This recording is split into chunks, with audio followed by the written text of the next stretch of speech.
Welcome to the All Things Energy Podcast. We are here to power up your understanding of the energy industry with some electrifying topics and some stellar guests. This is Josh Allen, founder of Rise Energy, and super pumped and excited to have my good friend, engineer, energy expert, dad, husband, father, many, many things, John Gardner. Welcome.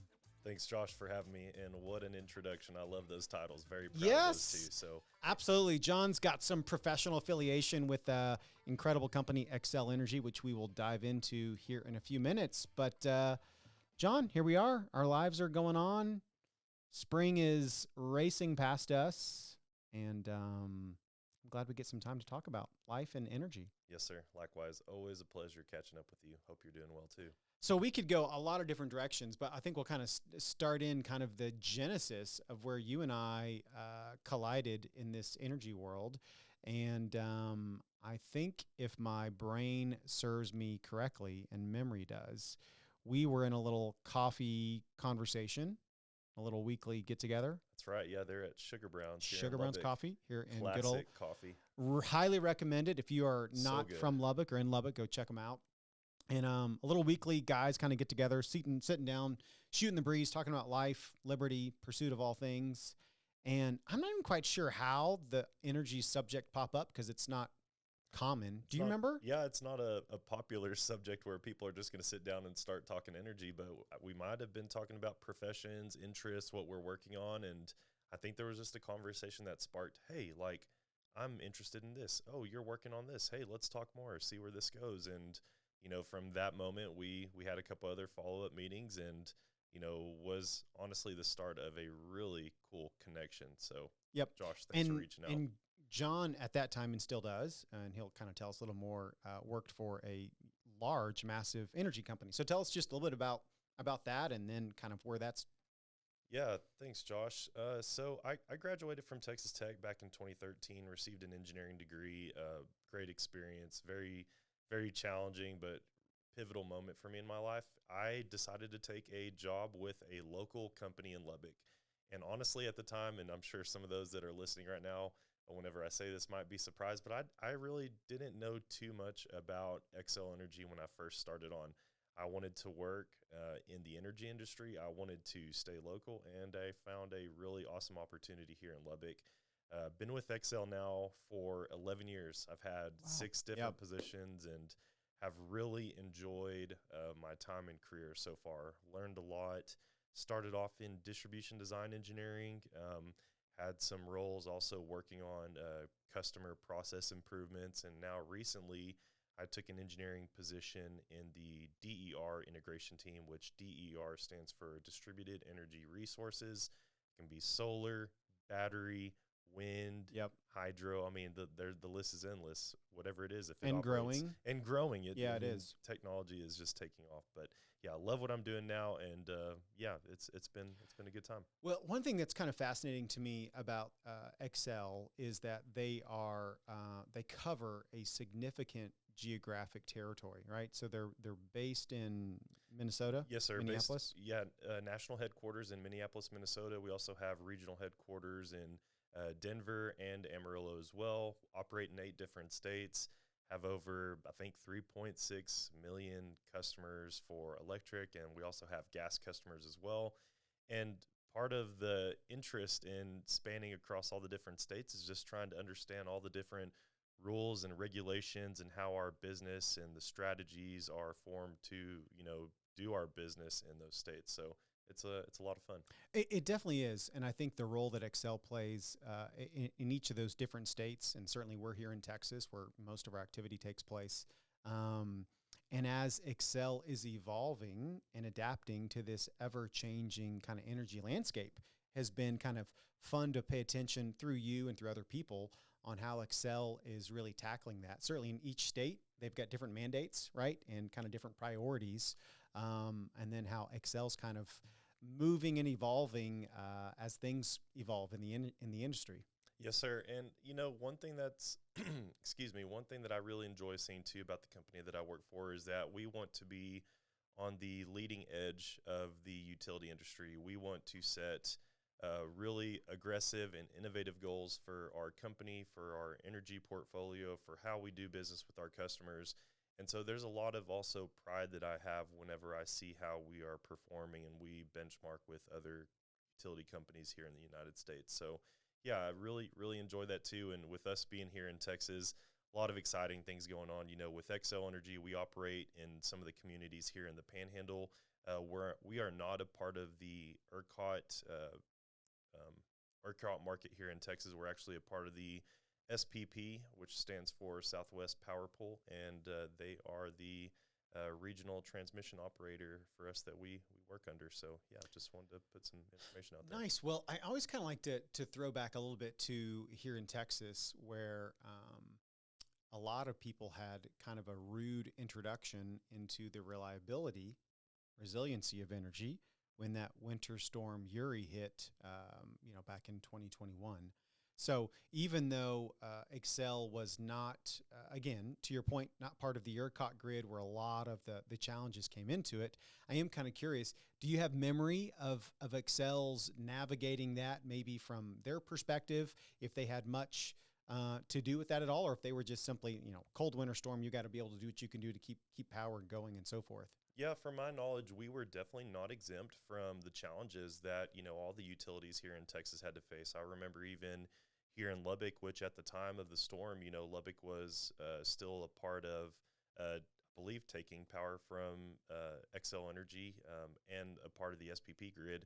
They didn't have the same frequency of the, I guess, blackouts we would call, like some of the other major metro areas like Houston or Austin did, but that's not to say we didn't have our own challenges too.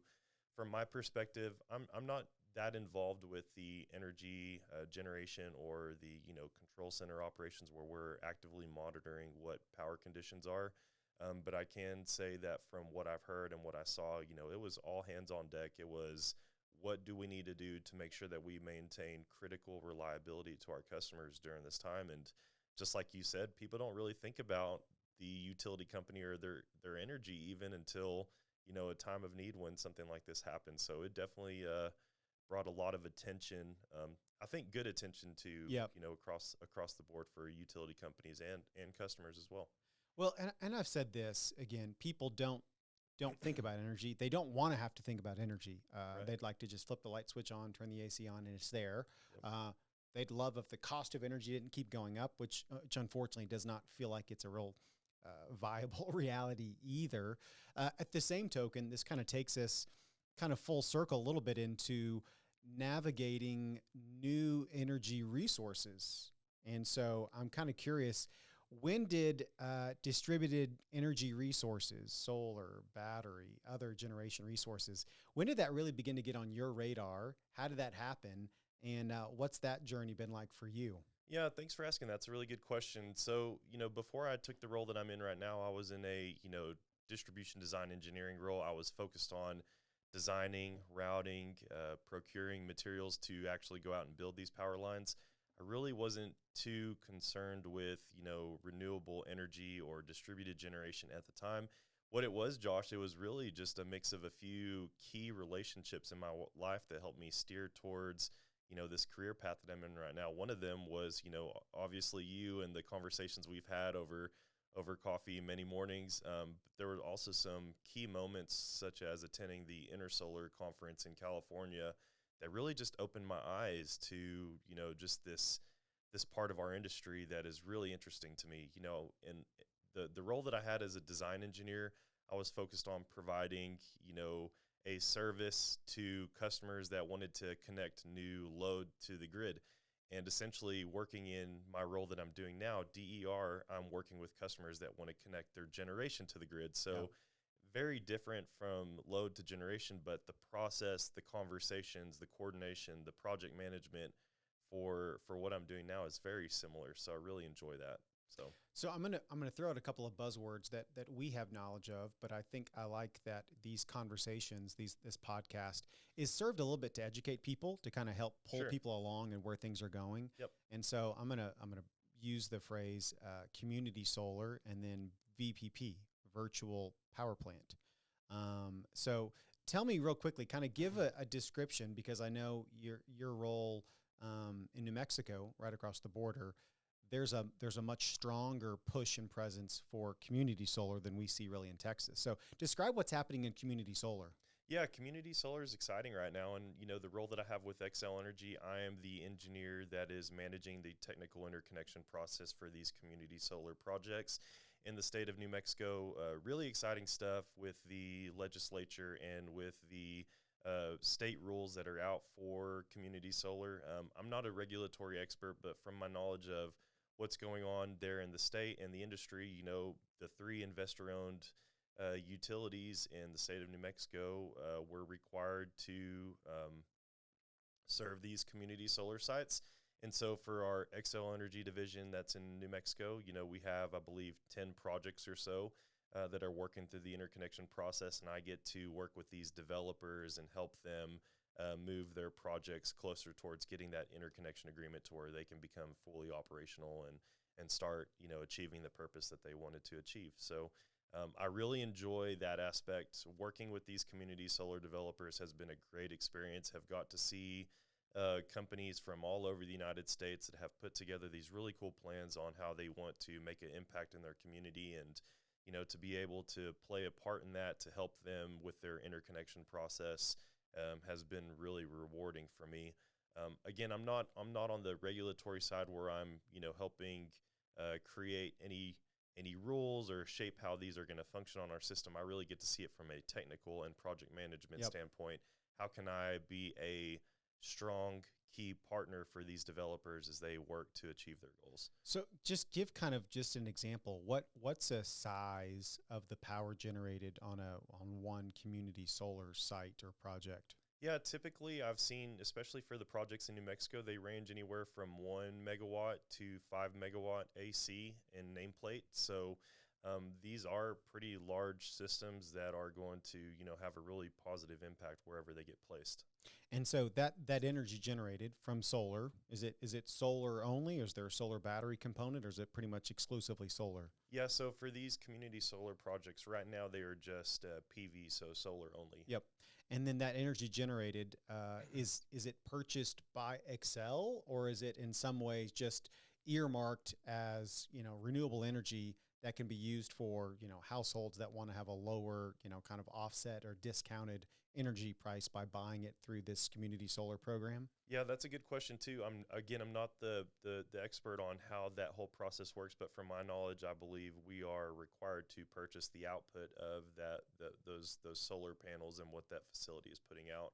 And then, however the bill credits and the billing works for the subscribers to this community solar project, I'm not too quite sure, honestly, how that works out. Yeah, there's Sorry about that, a Josh. lot of details in how that actually makes its way through the customer, but certainly getting to, like you say, assist the developer who's bringing the power online. And again, in Texas, we just have not seen, I guess maybe the legislature really push that forward. I will say the state just got pretty significant funding in the last month from the Department of Energy to push out, some community solar projects. So it'll be interesting to see how Texas, manages that, allocates that, what programs come through it. Let's kind of shift to community solar to kind of educate people. Is a project that's outside of the meter, right? It's beyond the meter. It's kind of its own isolated. But when we talk about a VPP, a virtual power plant, which is kind of another kind of industry moniker, that is creating power behind the meter, right? Basically connected to the customer. Yeah, no, those are really good concepts too. And I'll probably just lay a quick framework for this. So in this industry, we hear front of the meter and behind the meter associated with distributed generation quite a bit. When you think about distributed generation, that is quote unquote front of the meter, that is generation that's not associated with a customer's load. Yep. When you think about distributed generation in terms of behind the meter, that is distributed generation that is associated with load. And so when you pair that in context with what a virtual power plant, a VPP could be, I think it could apply both ways. That's right. You could have a virtual power plant, which, by the way, I love reading all the different projects that are going on out there, the pilot programs The Soleil apartments, I can't know how you say that, in In Utah, Utah, that's right. were a catalyst for me really diving into, what do these VPPs achieve, but essentially, yeah, that how that applies here in Texas and what these goals are really cool too. I might have butchered how I just tried to tie those two together. No, that's okay. My Well, mind's racing right and now, I trying think to make sure I again, tie that the together. fascinating part to me is, we live in a state in Texas that is growing so dramatically. Texas is doing great, especially new renewable energy generation as well. The energy need, the demand, the load demands that are growing exponentially, much more than originally forecast. When ERCOT and the different powers that be looks at Texas, they're like, we didn't expect this much energy demand, driven by certainly population, economic Absolutely. growth, industrial growth. I'm reading about these data centers, especially AI data centers, that require so much energy to be able to go to these, and the growth and the strain on the grid. I think, again, the challenge we're seeing, but also the opportunity while we're in this business, is how do we meet the need of energy both behind the meter, in front of the meter, from new energy resources, because it's expensive to build power plants. Oh, 100%. It's a huge capital investment cost. And one thing to also point out, too, is that as a developer like you are, or as a utility representative like I am, we both are working to help these customers with their energy solutions. And there's not a one-size-fits-all approach. That's right. Yep. And I think that there's great opportunities that, both developers and utilities can play. We're trying to find that right solution for our customers. So, Man, that is so well said, because I think a lot of people think it's an either or. Yes. I think even in West Texas, a lot of people think, oh my gosh, I can't believe you're for renewable energy. What about the oil and gas industry? And I think the quote from the person who epitomizes the renewable green energy, whatever you want to categorize it, Elon Musk, right? He sits at kind of the front of this with Tesla Energy, Tesla cars, Tesla batteries, yeah. right? And he made the statement, we need every drop of energy possible. Yes. Every, even the carbon related energy, that the oil and gas energy is a huge help for us to be able to grow Absolutely. and to manage the quality of life that we want, much less all the new energy resources we desperately need in that. And this is what I love being in Texas, right? We have some of the greatest natural resources. Yes, oil and gas resources. Thank goodness for that. Yes. But we also have these tremendous other renewable energy. We have more sunshine in this state than almost any state in the country. And you look at wind maps also, and we get tons of wind. So Good old West Texas I think wind. it's really interesting. I think it's really fascinating. And the entrepreneur in me is so driven to try to work with all of the different parties. Certainly the utility groups, the retail electric partners, our ERCOT grid, now that Lubbock's connected into it.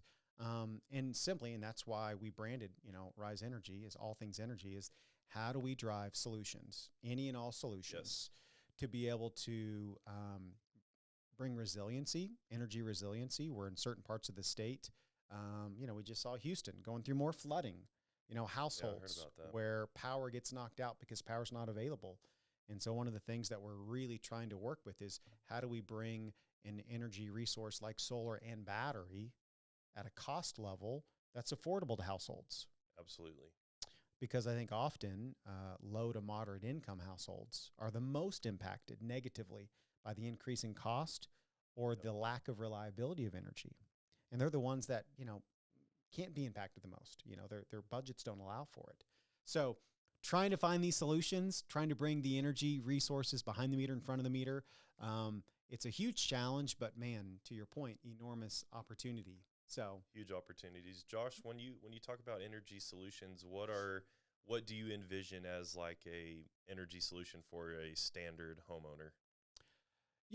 I think, to me, my brain always goes to, I think most homeowners they don't care a ton about what the solution is. I think what they want is reliability at a cost that they feel like they can manage. Yes. And I think one of my frustrations with the current climate has been, for a lot of homeowners, they're beginning to recognize that the reliability of power may not be as available. Now, we haven't seen that a whole lot in Lubbock, I think, and that's a credit to our utility companies, a credit to absolutely. the reliability of power here. But in other parts of the state, that's not the case. So I think homeowners, if they could just flip the lights on, turn on the AC, and have the same exact energy bill, they wouldn't want any other energy solutions. Yep. But that's increasingly less common. And so, to your point, what are the solutions? There's not a ton. I mean, you can't build a nuclear power plant in your backyard. Nope.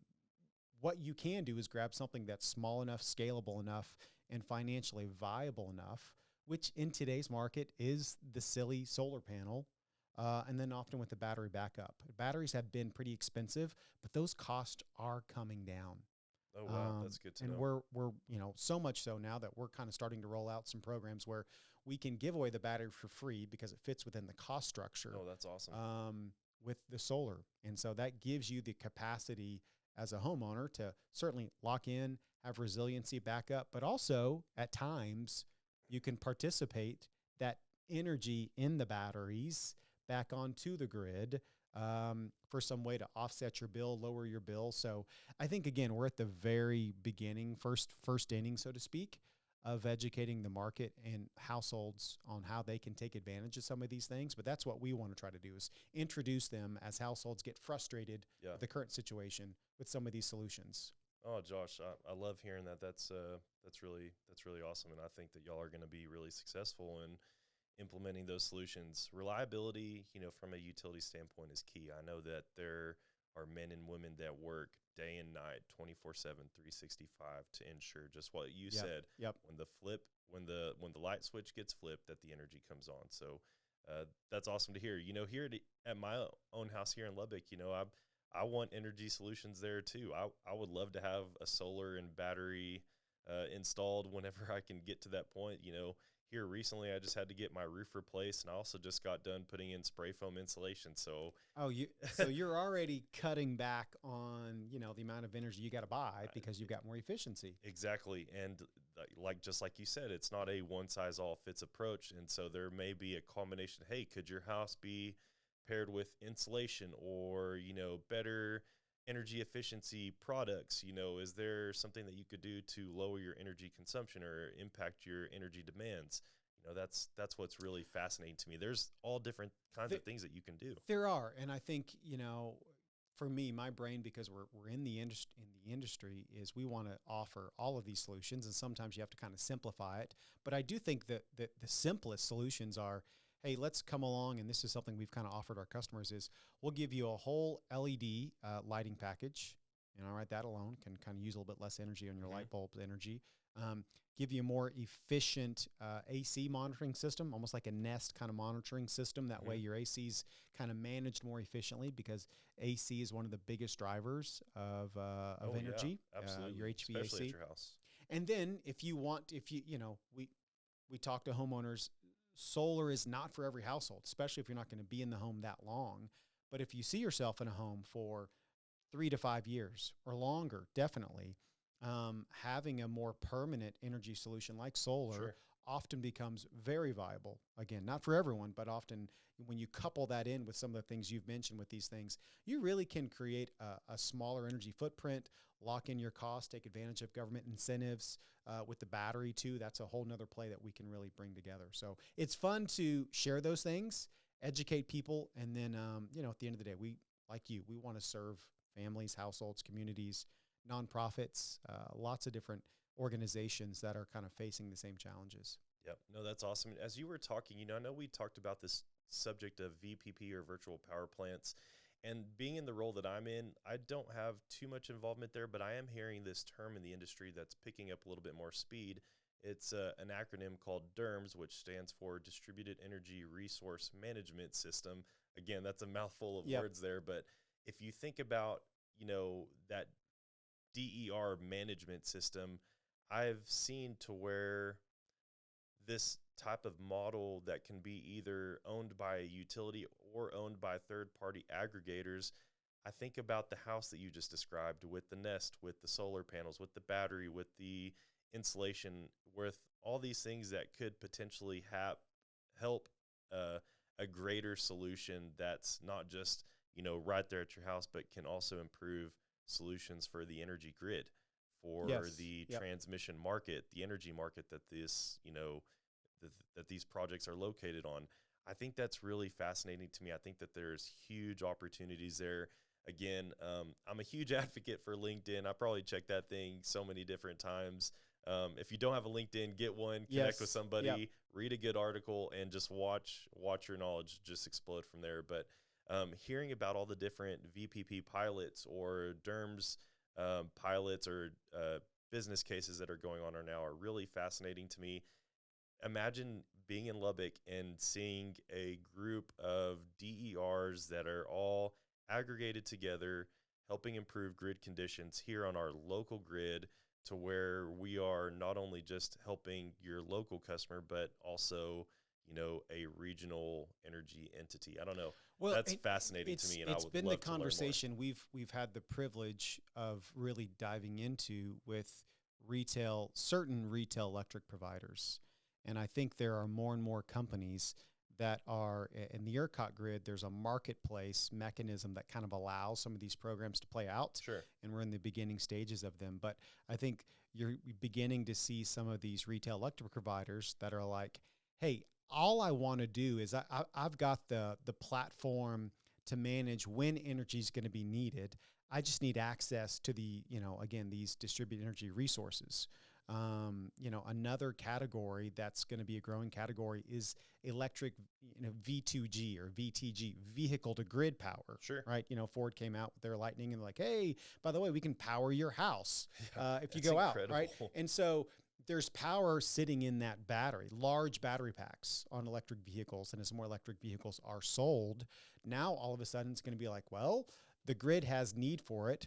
There's a monetary value for that energy in your battery, in the same way, like I kind of say here in West Texas, if you had an oil and gas well in your backyard and you could just turn the spigot on and release that out through the pipeline and get paid. That's how the oil and gas market works. Yep. You release it, you get paid. We have the same kind of mechanism with energy, whether it's in the solar, in the battery, in your vehicle Demand battery. response programs, all things. And so I think for us, we're working with these retail electric providers that are now creating actual programs and incentives for their customers to sign up and say, hey, we'll partner with you if you've got a battery, or hey, we may even pay for the battery to sit on your property, but we want to be able to utilize that energy resource when there's peak demand moments, when we really have to grab it, when the value of that energy in the battery is worth 10 times more than you using it for your facility because you've already got power.